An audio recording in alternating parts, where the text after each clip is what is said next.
रायपुर नाम के एक खुशहाल गांव में भीम नाम का एक गरीब किसान रहता था। भीम के पास अपनी कोई जमीन नहीं थी। वो दूसरों के खेतों में मजदूरी करके अपना घर चलाता था। उसकी बेटी सीता शहर से अपनी पढ़ाई पूरी करके गांव लौटी थी। भीम अपनी बेटी को बहुत प्यार करता था, लेकिन उसकी गरीबी हमेशा उसके आगे आती थी। सीता बेटा, तू शहर से पढ़ लिख कर आई है।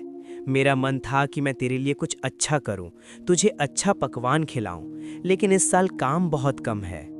पिताजी, आप चिंता क्यों करते हैं? मैं आ गई हूँ ना। हम अपनी मेहनत से अपनी किस्मत बदलेंगे। आप बस हिम्मत मत हारिए।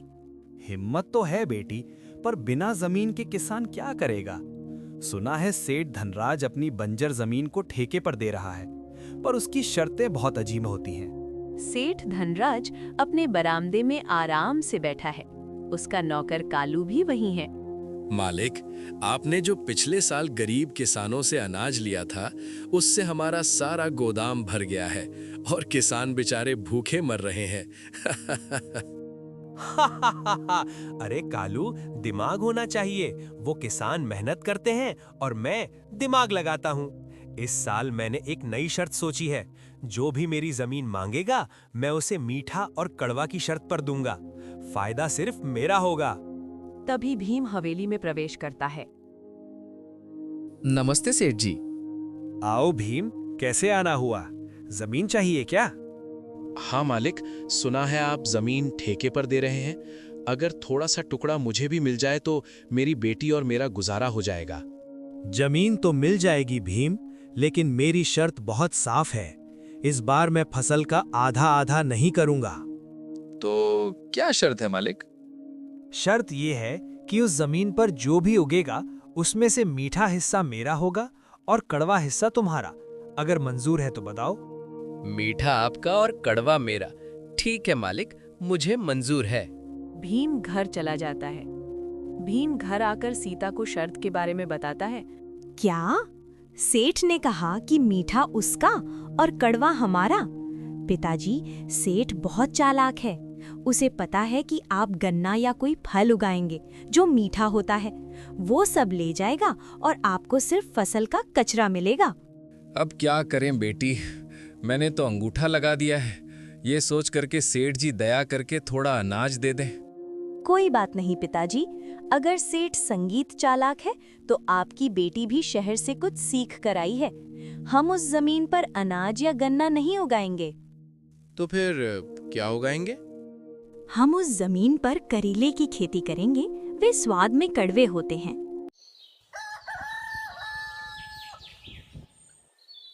महीनों तक भीम और सीता कड़ी धूप में मेहनत करते हैं। वे खेत में खूब सारे करेलों को उगाते हैं। गांव वाले हैरान थे कि भीम ने खाने के लिए अनाज क्यों नहीं उगाया। कुछ दिनों में फसल तैयार हो गई।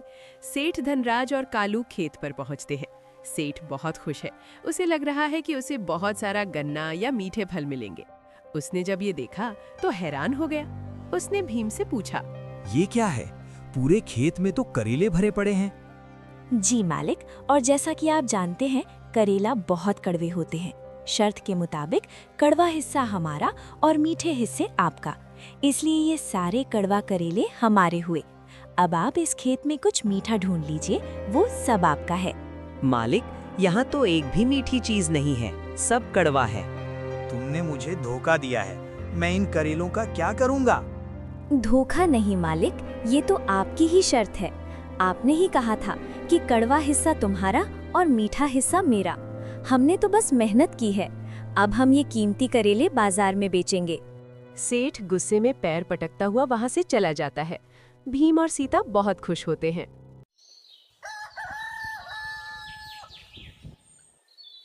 कुछ महीनों बाद भीम फिर से सेठ धनराज के पास जाता है। सेठ जी, मुझे खेती करने के लिए जमीन चाहिए। आपकी जो भी शर्त है वो बता दीजिए। भीम, पिछली बार तुम जीत गए, लेकिन इस बार मैं तुम्हें गांव के पीछे वाला फलों का बगीचा देता हूँ। वहां तुम नए पेड़ लगाओ। जैसा आप कहे मालिक। इस बार कौन सा शर्त है? इस बार की शर्त बहुत सीधी है। तुम पेड़ लगाओगे, मेहनत करोगे, लेकिन पेड़ के ऊपर का हिस्सा मेरा होगा और पेड़ के नीचे का हिस्सा तुम्हारा। ठीक है मालिक, मुझे मंजूर है। शर्त हारने के बाद सेठ धनराज की रातों की नींद उड़ चुकी थी। हार से ज्यादा उसे एक किसान की बेटी से मिली जिल्लत चुभ रही थी। अब वो ऐसी चाल बुन रहा था जो भीम के परिवार को उम्र भर के लिए उसका गुलाम बना दे। कालू, वो लड़की शहर से क्या पढ़कर आई है?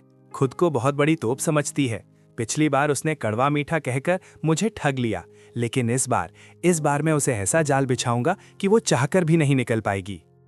मालिक, इस बार ऊपर और नीचे वाली शर्त तो कमाल की है।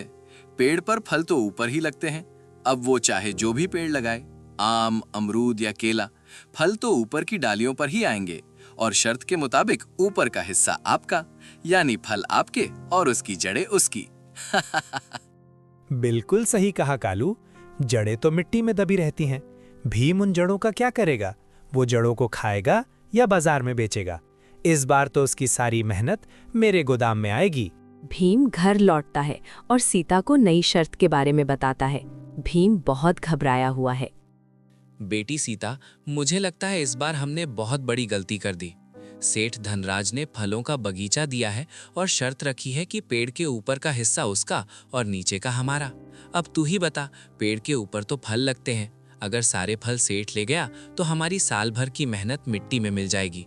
हम जड़ों का क्या करेंगे? पिताजी, सेठ को लगता है कि फलों का बगीचा मतलब सिर्फ केला या अमरूद होता है। उसे ये नहीं पता कि प्रकृति ने हमें मिट्टी के नीचे भी बहुत कुछ दिया है। क्या मतलब बेटी? पिताजी, आप बस गांव के बाजार से प्याज और मूंगफली के बीज ले आइए। हम उस बगीचे में ऐसे फल और सब्जियां उगाएंगे जो जमीन के नीचे बढ़ती हैं। पर बेटी, वो तो फलों का बगीचा है। पिताजी, बगीचा वो होता है जहाँ मेहनत से कुछ उगाया जाए। सेठ ने पेड़ कहा है, पर ये नहीं कहा कि कौन से। आप बस देखते जाइए। इस बार सेठ धनराज अपनी ही शर्त पर पछताएगा। अगले कुछ महीनों तक भीम और सीता ने उस बगीचे को स्वर्ग बना दिया। सीता ने तकनीक का इस्तेमाल किया। उसने जमीन के ऊपर ऐसी बेलें और पत्तियां फैला दी जो बहुत हरी भरी दिखती थीं। अरे भीम, इस बार क्या उगाया है? ऊपर तो सिर्फ पत्ते ही पत्ते दिख रहे हैं। फल कहाँ है? अरे भाई, फल आने में अभी समय है, बस देखते जाओ।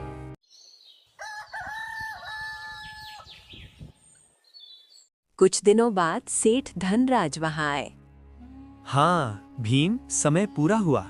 चलो शर्त पूरी करो। जैसा कि तय हुआ था, पेड़ के ऊपर का सारा हिस्सा मेरा है। जी बिल्कुल सेठ जी, आप ऊपर का हिस्सा ले जा सकते हैं। अरे ये क्या है?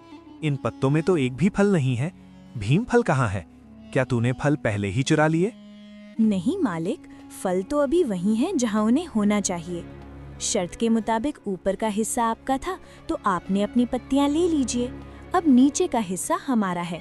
पिताजी, खुदाई शुरू कीजिए। भीम कुदाल उठाता है और जमीन खोदना शुरू करता है। जैसे ही मिट्टी हटती है, नीचे से चमचमाती ढेरों मूंगफलियां और बड़े बड़े प्याज निकलने लगते हैं। देखिए मालिक, ये प्याज और ये मूंगफलियां, ये सब जमीन के नीचे उगी हैं। आपकी शर्त के मुताबिक ये सब हमारी है। आप अपनी घास फूस ले जा सकते हैं, वो आपके जानवरों के काम आएगी। ये धोखा है। तुमने जानबूझकर ऐसी फसल उगाई। धोखा हमने नहीं, आपने दिया था मालिक। आपने सोचा था कि आप एक गरीब किसान की मेहनत छीन लेंगे। आपने शर्त रखी थी ऊपर और नीचे का। हमने तो बस आपकी शर्त का मान रखा। अब बताइए, क्या आप अपनी घास लेकर जाएंगे या हम अपनी फसल बाजार ले जाएं? सेठ धनराज सन्न रह जाता है। उसे अपनी बेइज्जती महसूस होती है। तभी गांव का सरपंच आता है। सेठ जी, आज एक बेटी ने साबित कर दिया कि लालच का फल हमेशा कड़वा होता है। आपने बरसों से इन गरीब किसानों का खून चूसा है। आज आपकी अपनी ही शर्तें आपके गले की फांस बन गई हैं। अगर अब भी आप नहीं सुधरे तो पूरा गांव आपकी हवेली का बहिष्कार करेगा। मालिक, बात बिगड़ गई है। माफी मांग लेने में ही भलाई है। मुझे माफ कर दो भीम। सीता, मुझे समझ आ गया है कि मेहनत का कोई विकल्प नहीं होता और चालाकी हमेशा नहीं चलती। सेठ धनराज ने उसी वक्त अपनी पुरानी सारी शर्तें रद्द कर दी। उसने भीम और गांव के अन्य किसानों के गिरवी रखे हुए जमीन के कागज वापस कर दिए। भीम, आज से वो बगीचा तुम्हारा है और गांव की जमीन पर जो भी किसान मेहनत करेगा, फसल का 2/3 हिस्सा उसका होगा। मैं सिर्फ अपनी जमीन का सही किराया लूंगा कोई शर्त नहीं रखूंगा। मालिक, आपका बहुत बहुत धन्यवाद।